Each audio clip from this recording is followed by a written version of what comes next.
Hey, welcome back. I was just thinking about something that happened to me last week. I was on the phone with my bank, one of those endless customer service loops, and after pressing what felt like 100 numbers, I finally got a human. Except, she sounded a little too perfect. Her cadence was just slightly off. Her response is a bit too fast. And I realized I wasn't talking to a person at all. I was talking to a very, very good AI. And it hit me. That voice wasn't in a call center. It was nowhere. It was everywhere. And that's where our story begins today. I'm Ibnul J. Farabi, and this is The Unraveling Thread, a production of Light Not Studios. Today, we're pulling on a thread that's woven through the very fabric of our modern economy, but one we're never supposed to see. We're talking about ghost factories, the invisible network of automated labor. So what is a ghost factory? It's not a physical place with smokestacks and abandoned machinery. It's a digital ecosystem. It's the thousands of lines of code running on servers in Nevada or Bangalore or Reykjavik that are doing jobs, real, consequential jobs, without a single human ever clocking in. They're writing local news articles for small-town websites. They're moderating content on social media platforms, flagging graphic violence before any human eye has to see it.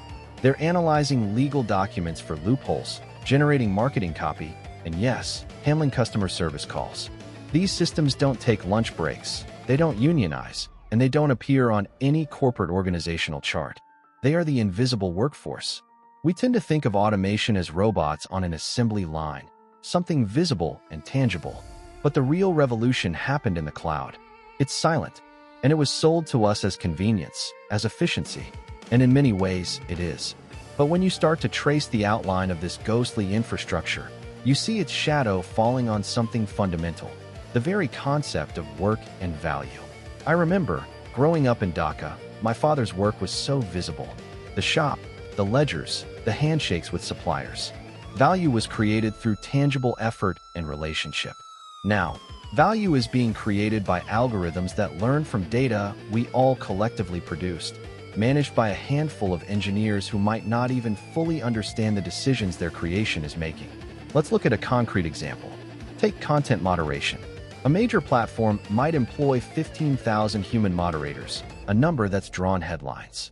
But what doesn't make the headline is the army of AI filters that work ahead of them, processing billions of posts a day.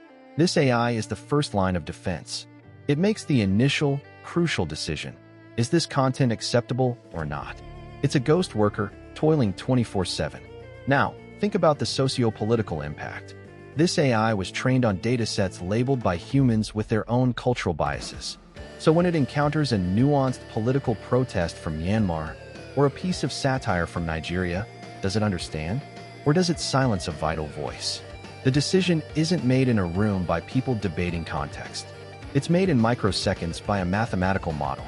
We've outsourced a huge piece of our global public squares governance to an invisible, automated labor force with no capacity for empathy or nuance. And this leads us to the second layer, the human fallout we don't measure. We hear about jobs lost to automation, and we picture factory workers. We don't picture the mid-level analyst, the paralegal, the junior copywriter, the entry-level customer service rep, the very roles that were once stepping stones into the professional world. These ghost factories are quietly evaporating those on-ramps. What does a career path look like when the first 3 rungs of the ladder are made of code? For someone like me, an engineer, this is the paradox I live in. I build systems that seek efficiency, but as a storyteller and an immigrant who saw my family build a life through incremental work, I worry about the societal cost of that efficiency. We're not just automating tasks. We're potentially automating away the process of gaining experience, of learning through doing a job that, frankly, a lot of people once needed. But here's the twist, the part of the thread that's most tangled. These ghost factories aren't truly autonomous. They require a different, often hidden, kind of human labor to survive. They need trainers. Think about the millions of people around the world, often in low-wage countries, who are paid pennies to label images for AI datasets. Is this a cat? Does this post contain hate speech? This is called click work. It's the human sweat that cools the AI server farms. So the ghost factory has a shadow economy of its own, a global, distributed, precarious workforce that is utterly essential yet completely invisible to the end user enjoying the seamless AI service. It creates a bizarre hierarchy, the invisible algorithm, managed by the visible elite engineer, sustained by the invisible click worker. It's a new kind of industrial lattice, and most of us are completely unaware of our place within it. So where does this leave us? I don't think the answer is to smash the machines. The genie is out of the bottle. But we have to start making the invisible visible. We need a new literacy. When we interact with a company, a government service, a news site, we should be asking, is there a ghost factory here? Who tends to it? And what values was it built on? We need to demand transparency not just on if AI is being used, but how it's being used to make decisions that affect livelihoods and public discourse. For me, this is personal. My journey from Bangladesh to the engineering hubs of New York showed me two sides of this coin. I've seen the incredible potential of technology to leapfrog limitations.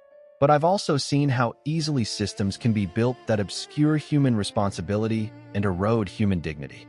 The ghost factory isn't a monster. It's a tool. But a tool no one acknowledges is a tool that no one thinks to wield responsibly.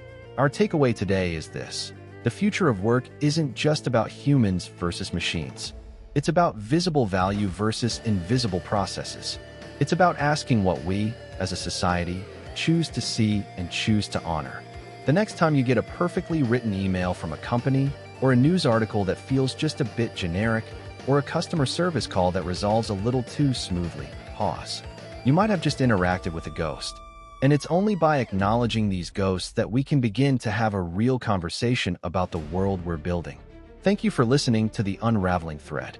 If this conversation resonated with you, please share it with someone who thinks deeply about the world around us.